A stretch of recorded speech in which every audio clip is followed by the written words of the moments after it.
नमस्कार, कैसे हैं आप। वैकल्पिक चिकित्सा में मैं निर्दोष कौशिक आपका हार्दिक अभिनंदन करती हूँ। और चलते हैं मनोचिकित्सा में एक कदम और आगे, मनुष्य और आपत्ति। मित्रों, मानव जीवन है तो सुख दुख साथ ही चलेंगे। और क्यों चलेंगे? क्योंकि मनुष्य जन्म, मनुष्य योनि ही एक ऐसी है जिसमें हमें पूर्ण ज्ञान होता है, बुद्धि होती है हमारे पास, विवेक होता है, हम अच्छा बुरा सोच सकते हैं, महसूस कर सकते हैं, उसे देख सकते हैं। तो हमें जब हम देखते, सुनते, सोचते, समझते हैं तो इसीलिए हमें सुख दुख की अनुभूति भी होती है। देखिए, जीवन में यदि अनुकूलता बनी रहेगी तो उसकी चैतन्यता घट जाएगी, व्यक्ति आलसी अकर्मण्य हो जाएगा। और अकर्मण्य होने के बाद में तो कुछ भी कीमत रहती नहीं, क्योंकि चलते रहने का नाम ही जिंदगी है। तो बहता जल ही कामयाब होता है, अन्यथा रुके हुए जल में तो बदबू आ जाती है और वो किसी काम का नहीं रहता। तो इसलिए विपत्तियां आकर हमें कर्मठ बनाती हैं, हमारी अकर्मण्यता, आलस्य को दूर करती हैं।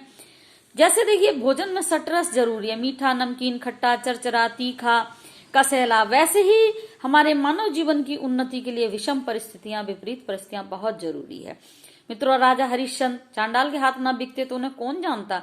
दधीची शिवी अपना मांस न देते कपोत को, तो कौन आज उन्हें पहचानता। प्रहलाद, ध्रुव, जिन्होंने 5 वर्ष की अवस्था में ही परमात्मा को प्राप्त कर लिया, ऐसा न करते तो कोई पूछता क्या। कितने ही ध्रुव हुए, सबके नाम ध्रुव रख देते हैं, लेकिन वो ध्रुव एक अलग है। दमयंती, सीता, सावित्री आज भी जीवित हैं, मरे नहीं है। वो आज भी हमारे बीच में वो जिंदा है, उदाहरण के रूप में। हमारे आदर्श जो है हमें विपत्तियों से निकलकर आनंद में रहना सिखाते हैं। देखिए, दुर्गम पहाड़ पर आने वाली जो वनस्पति होती है उन्हें कौन सींचता है?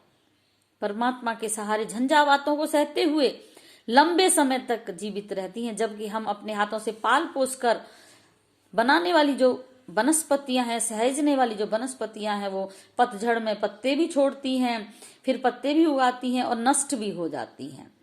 मित्रों, जीवन में कठिनाई आती ही रहेगी और आना आवश्यक भी है, हमारे कर्मों का बोझ उतारने के लिए ही नहीं, बल्कि हमारी जो मनोभूमि है और हमारी जो अंतरात्मा है उनको विकसित करने के लिए, हमारी प्रगति करने के लिए विपत्तियां हमारे पास निरंतर आती हैं। माता कुंती से जब कृष्ण ने पूछा, बुआ क्या चाहिए, तो उन्होंने कहा, माधव मुझे विपत्ति दे दो, आपत्तियां दे दो। क्यों? ताकि तेरा नाम न छूटे। जब मैं तेरे नाम में लगी रहूंगी तो तू अपने आप ही मेरी विपत्तियों को दूर कर देगा।